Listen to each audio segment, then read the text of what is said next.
So how many cats do you have here? There's probably about 50 that I feed twice a day.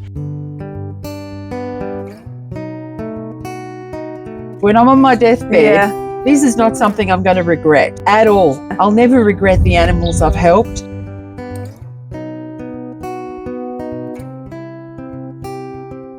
Today we're talking to Evie. Evie has been rescuing animals for how many years? About 13 years here in Greece. Okay. Yeah. How did you get started? Well, when I moved to Greece, I was really struck by strays and you know, the condition of animals around me. Having come from Australia, where we'd always had animals, and I grew up with cats in the house, but, you know, they were treasured members of our family and we cared for them, you know. When I came here, the difference was stark. You know, you don't, back home in Australia, you don't see stray cats all over the street. Here, the cats all congregate around the neighbourhood dumpsters looking for food. Because they congregate there, you'll find sick cats there, you know, even kittens. And we have a lot of health issues here with our cats. Yeah. So oftentimes, you know, you see them in really bad condition and that's just so in your face compared to the pampered pets that we have back in Australia, you know.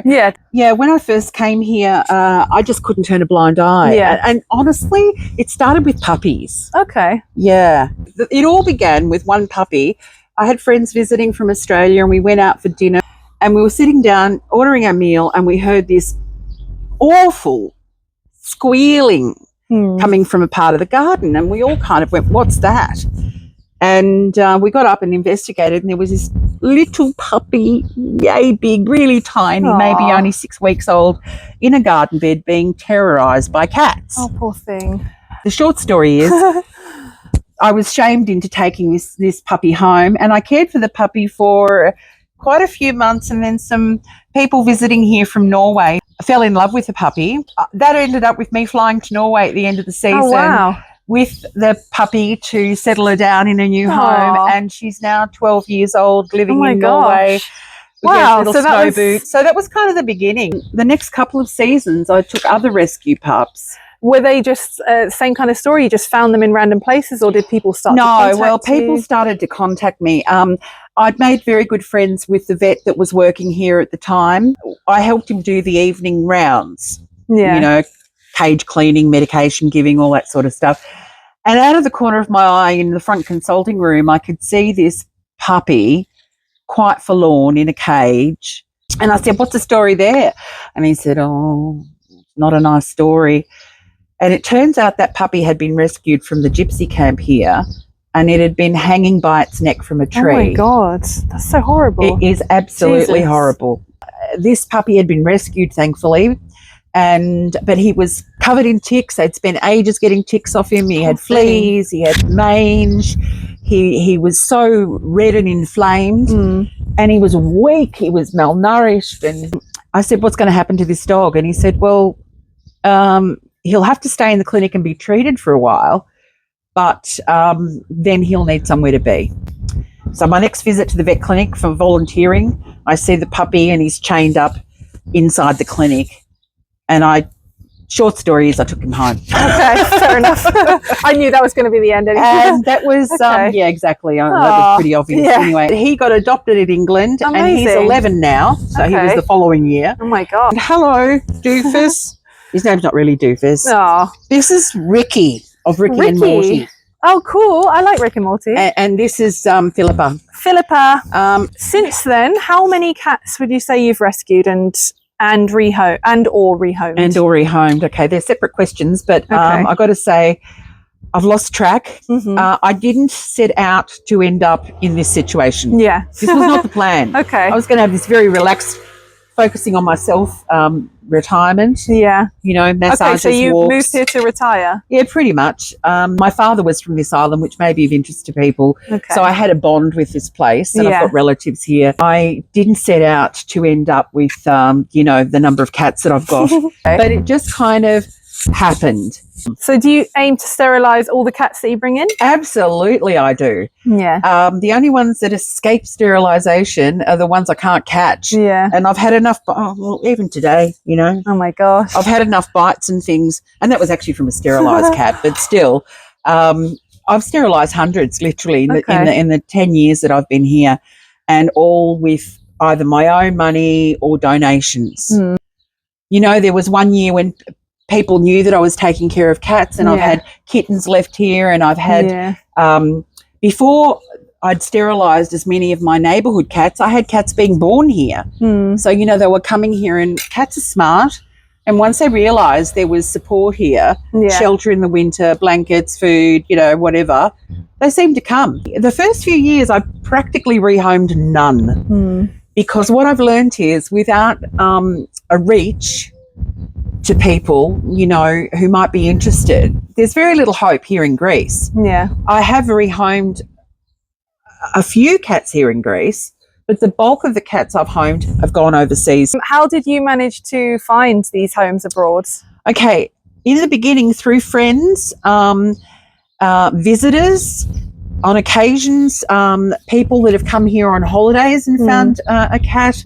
Charlie has helped me find homes for cats in the past. Okay. What would you say is the main difference between when you first got here for animals and now? Like, how would you say it's changed? I don't know. I think it's improving.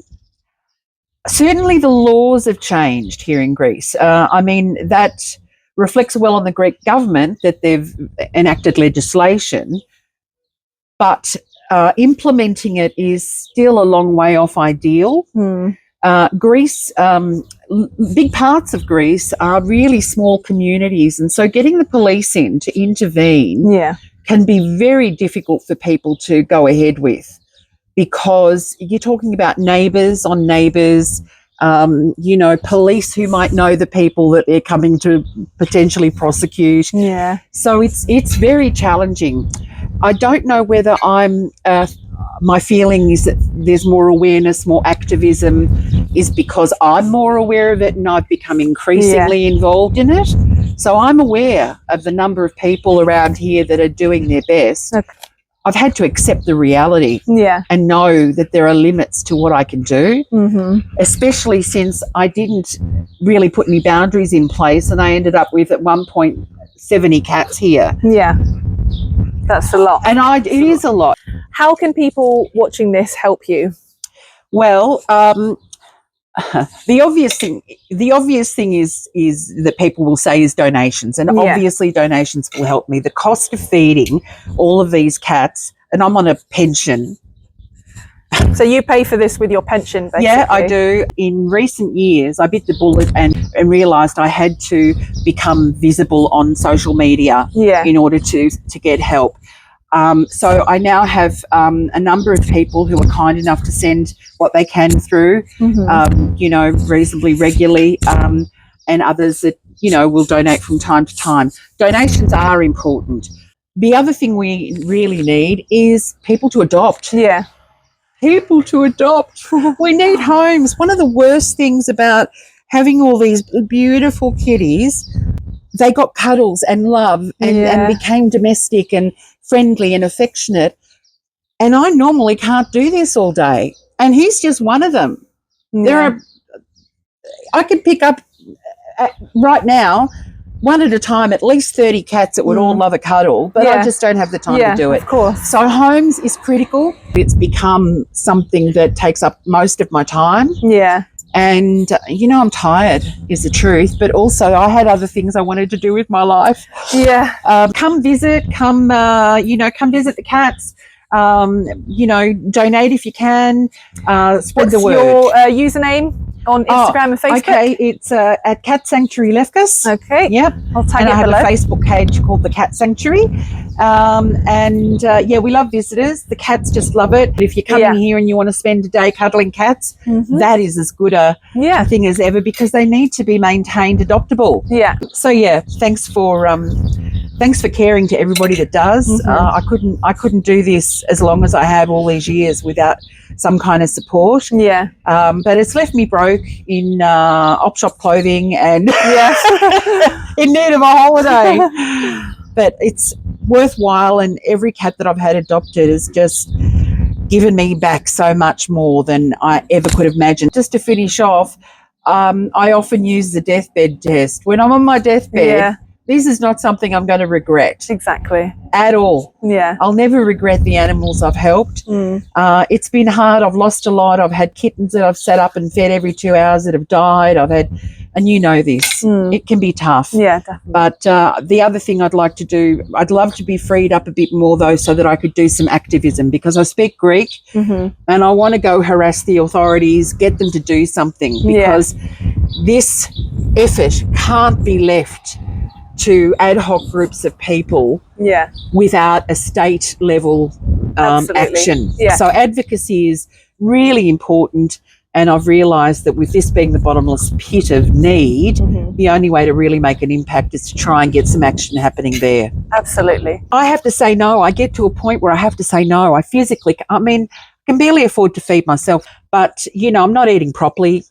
But the cats never starve. I go into debt for it. Like at the moment, my pet shop account 650 euros. The vet bill's pushing 1,000 euros again. I don't have that kind of money. Yeah. But they let me get into debt, which is a sort of, you know, happiness thing for me, because at least I can keep getting these guys seen to. Well, thank you. Thank you for your time. Thanks for coming. Thank you for everything that you do for these animals. Oh, thank you so much. This is the snooze area. Somebody's tipped over the biscuit bag. Oh, naughty. And this is desperately in need of being cleaned up.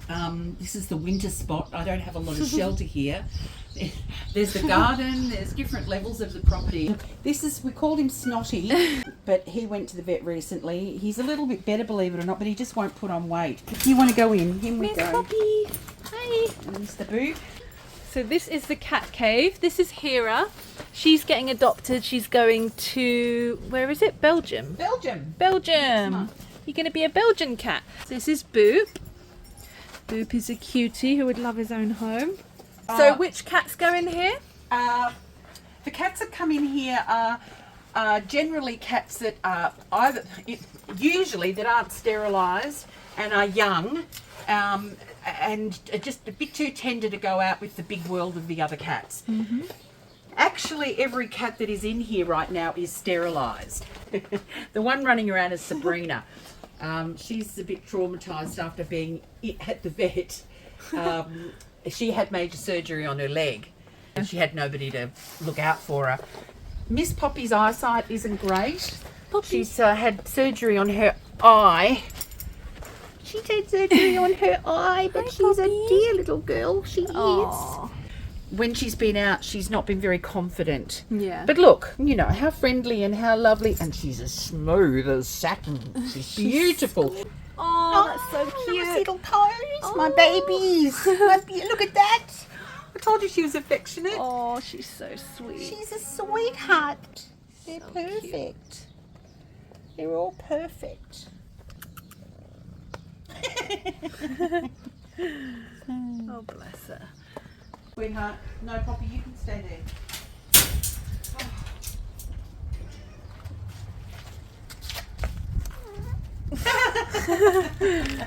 Oh. Told you they were all friendly. That's Dingle. Dingle. He came from Sivoda. Who are you? I really don't know. Is this just someone who's just Somebody turned just up? turned up. This beautiful girl is Kiss. Kiss. Kiss. She's stunning. And that's Morty behind you. He's brother to Ricky, who I was cuddling before. Rick and Morty. Rick and Morty. Archie had his tail amputated. Aww. He was found last summer, rescued by a friend of ours, Sander, a lovely Dutch man, who came for a holiday and turned it into a cat rescue holiday. Oh, wow. That's Lacey. Lacey. I managed to catch her when she was younger and get her sterilised. Her mother had, I've got 3 litters of her, 3 generations of her mother's cat. Ruby. And I was just temporarily. Is that that's Kit. Hi. Hi, Kit. He had a lot of cuddles growing up, but again, he's sort of Doesn't get them now as much. And that's Tiger. That's the little cat that got pregnant when I thought was a male. Tiger. And then ended up pregnant. Had kittens. And we've And I think she's abandoned them. That Spot over there. Spot. This one, I call him Moon. But my son has decided that he's Richard Gere. That he looks Okay. like Richard Gere. I don't even know what Richard Gere looks like. Oh my God, you're so young. Ricky asleep over here now. Aww. So yeah, we have, this is my cleaning area. It's just where I clean the suitcases. And there are usually some cats in the garage, which we'll have to stop when my brother gets here. Hello you. You're so lovely. You are. And you are too.